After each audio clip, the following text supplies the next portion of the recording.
ये सूर्य देव को देख रहे हो, ये देव नहीं है, भगवान है हमारे लिए भाई साहब। ये धूप नहीं, ये बहुत कुछ देते हैं। अब ये पैसा देने वाले हैं, पैसा। अब बोलोगे पैसा, हाँ मेरे पास है पैसा बनाने वाली निंजा टेक्निक। निंजा टेक्निक मतलब हम सूर्य देव की धूप से पैसा बना सकते हैं। वो कैसे? पहला, या तो आप सोलार का बिजनेस स्टार्ट कर सकते हो। दूसरा, या किसी कंपनी में शेयर खरीद सकते हो। बिजनेस स्टार्ट करने के लिए हमारे पास पैसे तो हैं नहीं, करोड़पति तो है नहीं। करोड़पति होते तो 10वीं के बाद तो हम पढ़ना ही बंद कर देते। तो उसी हिसाब से हम देखेंगे तो बेस्ट सोलार कंपनी कौन सी हो सकती है? The number 1 is KPI green energy and the second is Jena solar engineering. हम छोटी कंपनियों पर बात करते हैं, लेकिन लार्ज ग्रुप में अगर आप देखना चाहते हो तो लार्ज कैप कंपनीज तो मेरे ख्याल से JSW energy is the best. और वहीं और वैसे देखिए जाए तो वारी रिन्यूएबल टेक्नोलॉजी भी एक बहुत अच्छी कंपनी है। तो यही हम बात कर रहे थे। तो अब देखते हैं क्या है। हमें एक ऐसी कंपनी लेनी पड़ेगी जो अर्जुन की तरह है। अर्जुन क्यों? कर्ण क्यों नहीं भाई साहब? भाई साहब कर्ण का ना भाग्य अच्छा नहीं था, अर्जुन के भाग्य में कृष्ण थे। तो मैं भी वही कंपनी लेनी है जिस पर भगवान का पूरा भरोसा है। अंधा बंदा कंपनियों में नहीं जाना है। तो पहली कंपनी है KPI green energy and the second is Jena solar engineering. आइए इन दोनों कंपनियों को हम डिटेल में स्टडी करते हैं और देखेंगे कि कैसे ये दोनों कंपनी अभी तक महान है। रिकमेंडेशन नहीं है, आपको खुद की स्टडी करनी है, नहीं तो मुझे से भी जेल में डाल देगी। बात को पूरी समझिए, ठीक है ना? तो भाइयों आ चुके हैं हम अपनी स्क्रीन पे और देखते हैं कंपनी का मार्केट कैप है 10,000 करोड़ का, 505 का प्राइस है और 52 वीक हाई है 745, 52 वीक लो 302। लेकिन अगर देखा जाए तो 52 वीक हाई से 34% करेक्ट हुई है कंपनी, तो वहाँ से इतने डिस्काउंट पे है। और 1 ईयर रिटर्न की अगर हम बात करें तो 68% के समथिंग दिखा रहा है। स्टॉक का PE 42.9% का है, जो कि एक अच्छा है, क्योंकि बाकी कंपनियाँ 70 के PE पे ट्रेड कर रही हैं। PE जितना कम हो शायद उतने अच्छे वैल्यूएशन अगर माने जाते हैं। ROC ROE कमाल का, फेस वैल्यू अच्छी है। इंट्रिंसिक वैल्यू 534 निकल के आ रही है कुछ पैरामीटर्स के थ्रू। तो कंपनी का प्राइस इससे नीचे ये ऑब्वियसली वहाँ से अंडर वैल्यूड है। एक अच्छी कंपनी यहाँ पे दिख रही है, बहुत ज़्यादा अंडर वैल्यू नहीं है, एक फेयर प्राइस मेरे हिसाब से दिख रही है। PEG ratio 0.42, price to earning growth ratio, मतलब अगर ये 1 से नीचे होता है तो बाय साइड पे एक सिग्नल जाता है वैल्यूएशन के हिसाब से, और अगर 0.5 से नीचे होता है तो स्ट्रॉन्ग बाय की ओर इंडिकेट करता है। तो बहुत अच्छा है ये इंडिकेटर के थ्रू। अगर हम देखा जाए तो 0.42 दिखा रहा है, मतलब एक स्ट्रॉन्ग बाय जून में शेयर आ चुका है। वैल्यूएशन बहुत अच्छे हैं। डेप्ट की बात करें तो 470 करोड़ की कंपनी पे कर्ज पर, लेकिन वहीं रिजर्व की बात करें तो 1900 करोड़ और 1150 करोड़ के समथिंग का कंपनी के पास वर्किंग कैपिटल है, जिससे कंपनी रोज़ रात जाके काम करती है। और भाई साहब ये है कंपनी का ग्राफ, ये 1 ईयर है, 5 ईयर अभी हो नहीं रहा पर, लेकिन हम बात करते हैं पॉजिटिव पॉइंट्स के। कंपनी ने अपना कर्ज पहले से बहुत कम किया है। Company expected to give good quarter result, company has to deliver good profit. भाई 101 CAGR से कंपनी ग्रोथ कर रही है पिछले 5 साल से। और कंपनी का ROE 3 साल का 35% है।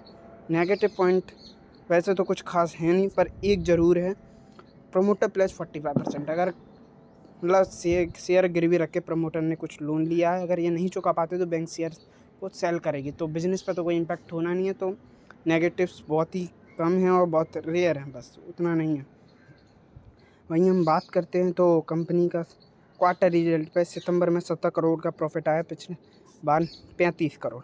पर बात करते हैं ऑपरेटिंग प्रॉफिट में तो 71 करोड़ से 134 पिछले सितंबर से इस सितंबर तक, मतलब एक अच्छी खासी ग्रोथ कंपनी दिखा रही है। और ऑपरेटिंग प्रॉफिट मार्जिन देखिए बाजी, अब 30 से ऊपर, क्या ज़बरदस्त और कंसिस्टेंसी। छोटी कंपनी है और इतना अच्छा दिखा रही है, तो ये एक बहुत बड़ी बात है यहाँ पे अगर देखा जाए तो, क्योंकि छोटी कंपनी के इतने अच्छे प्रॉफिट मार्जिन होना और उतने कंसिस्टेंटी के साथ नंबर दिखाना ये आसान नहीं है। पर अगर ओवरऑल अगर देखा जाए तो यहाँ पे आप दे सकते हो 9 करोड़ था 2019 में प्रॉफिट, 2020 में 6 करोड़, यहाँ पे कोरोना आया था, उसके बाद 22, 43, 110, 162, 230 लगातार कंसिस्टेंट ग्रोथ चल रही है। ट्रेलिंग 12 मंथ, पिछले 12 महीने का 230। मुझे लगता है ये आगे और बढ़ने वाला है क्वार्टर रिजल्ट्स के बाद। बैलेंस शीट में बात की जाए तो यहाँ पे कंपनी ने कर्ज बढ़ाया था लेकिन फिर चुका दिया था। और स्टैंड अलोन बेसिस पे तो कंपनी पे कर्ज है ही नहीं, कंसोलिडेटेड बेसिस पे ज़रूर है। और कैश फ्लो की अगर मैं बात करूँ तो पॉजिटिव है, कंपनी के पास कैश आ रहा है। यहाँ पे अगर देखा जाए तो प्रमोटर की होल्डिंग 5% घटी थी जून क्वार्टर से सितंबर तक। ये एक नेगेटिव पॉइंट ज़रूर था, पर लेकिन वहीं हम देखें तो एफआईआई ने होल्डिंग लगातार बढ़ाई है। मतलब शेयर्स कुछ प्रमोटर ने एफआईआई के थ्रू बातचीत की होगी और उन्हें बेचे होंगे। पर वहीं अगर हम बात करें तो डीआईए, और ये दोनों बहुत समझदार और पढ़े लिखे लोग होते तो ऐसे इतनी आसानी से नहीं रहे। अब एफआईआई और डीआईए इतनी छोटी सी कंपनी में अगर इन्वेस्ट कर रहे हैं 10,000 करोड़ मार्केट कैप में, हालांकि रिलायंस जैसी 20-20 लाख करोड़ की कंपनी है, तो उस हिसाब से अगर देखा जाए तो बहुत अच्छा है। और एफआईआई और डीआई की छोटी सी कंपनी में होल्डिंग होती नहीं है जनरली, पर अगर इन्वेस्ट करें तो ज़रूर कोई बड़ा कारण हो सकता है। वहीं हम बात करते तो कंपनी को रिसेंटली राजस्थान गवर्नमेंट के साथ कुछ ऑर्डर और एएमयू साइन किए हैं कंपनी ने। और तो मैं आपको दिखाता हूँ, कंपनी को एक ऑर्डर भी मिला था कोल इंडिया से। ये देखिए 32 करोड़ का 3 जनवरी को ऑर्डर मिला। उससे पहले 31 दिसंबर को 28 मेगावाट का, और उससे पहले 32 मेगावाट, करीब ये वाला 150 और ये वाला करीब 100 करोड़ के समथिंग का ऑर्डर है। वहीं अगर हम बात करें तो यहाँ पे देखिए राजस्थान गवर्नमेंट के साथ एएमयू साइन किया। अभी कंपनी को गुजरात से ऑर्डर मिल रहे थे, लेकिन अब राजस्थान गवर्नमेंट से भी ऑर्डर दिए जाएंगे। और सबसे बड़ी बात, कंपनी को 300 मेगावाट एसी कोल इंडिया की तरफ से ऑर्डर मिला है 5 साल के लिए, OM operation and maintenance company में। और बाकी हम नीचे जाएं तो कंपनी का बिजनेस सेगमेंट बहुत अच्छा है। और वहीं हम बात करें तो यहाँ पे आप देख सकते हो एक और बड़ा ऑर्डर यहाँ पे एक और मिला था 620 और 917 मेगावाट। ये करीब 1800 करोड़ का एक ऑर्डर था। वो जो कोल इंडिया वाला था वो 1311 करोड़। और कंपनी के ऑर्डर बुक दबा के स्ट्रॉन्ग है, करीब 7-8 हज़ार की ऑर्डर बुक है। अगर हम सेल्स की बात करें तो नहीं, शायद उससे भी ज़्यादा होगी। अगर कंपनी के सेल्स की अगर मैं बात करूं तो वो भी काफ़ी ज़्यादा है। यहाँ पे अगर हम देखें तो कंपनी की सेल्स लगातार बढ़ रही हैं। और अभी पिछले ट्रेलिंग 12 मंथ में 1300, मतलब उस हिसाब से देखा जाए तो कंपनी जितना एग्जीक्यूशन नहीं कर पा रही सेल्स के, उससे ज़्यादा के ऑर्डर मिल रहे हैं। ऑर्डर मिल रहे मतलब भगवान का साथ है भाई कंपनी के पास, तो ये एक अच्छा पॉइंट है। अब चलिए अगर हम देखते हैं तो मेन चीज़ को अब देखा जाए, पीपीटी खोल लेते हैं हम। ये देखिए ये खुल चुकी है। अब कंपनी का बिजनेस देखते हैं हम। कंपनी 2 सेगमेंट में काम करती है, एक आईपीपी और एक सीपीपी। आईपीपी में कंपनी खुद बनाती है, प्लांट बनाती है और उससे एनर्जी प्रोड्यूस करके बेचती है।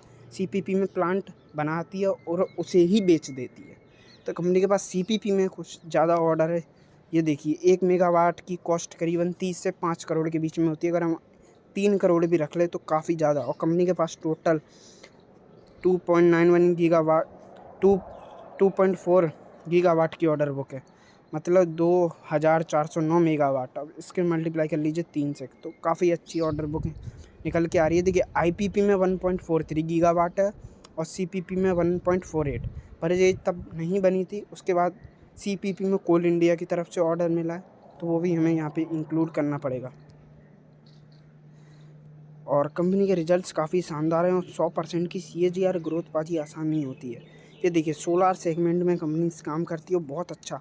कंपनी का कॉम्पिटिटिव एडवांटेज क्या है, इनके कस्टमर के साथ रिलेशन बहुत अच्छे होते हैं, बहुत जल्दी सर्विस देती है और कुछ यूनिक काम्स हैं सोलार में जो यही करते हैं बस।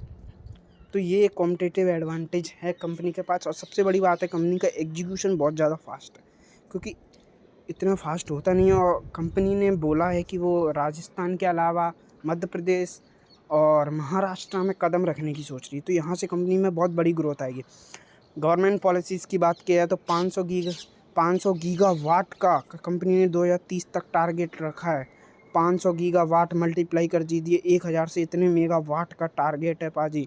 गुजरात का अकेला 100 गीगावाट है और राजस्थान का 65 गीगावाट है। और ये दोनों तरफ से कंपनी को ऑर्डर मिल रहे हैं, दोनों तरफ से। अभी राजस्थान के साथ साइन किया और 2 ऑर्डर वहाँ से मिले हैं और बाकी के सारे ऑर्डर कंपनी को गुजरात से मिले हैं। गुजरात का एक बहुत बड़ा टारगेट है। मुझे लगता है गुजरात में कंपनीज ज़्यादा होती हैं, एनर्जी इलेक्ट्रिसिटी की रिक्वायरमेंट बहुत ज़्यादा होती है, पर राजस्थान में एनर्जी बहुत अच्छे से बन सकती है। उधर धूप बहुत अच्छे से आती है और बहुत अच्छा मौसम रहता है बाजी उधर।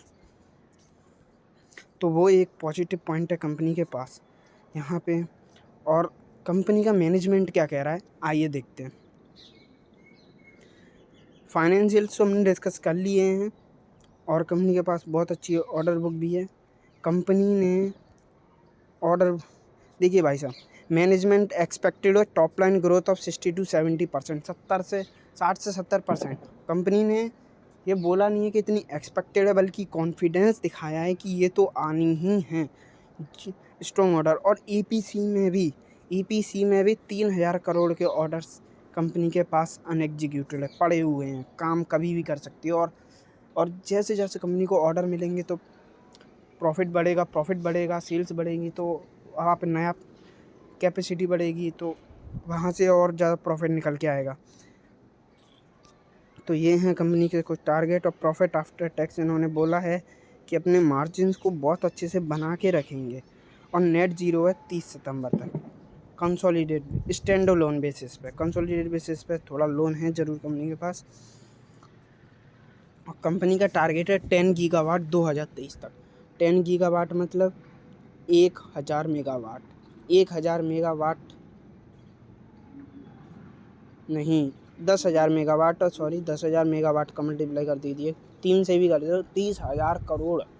30,000 करोड़ की सेल्स का कंपनी टारगेट कर रही है।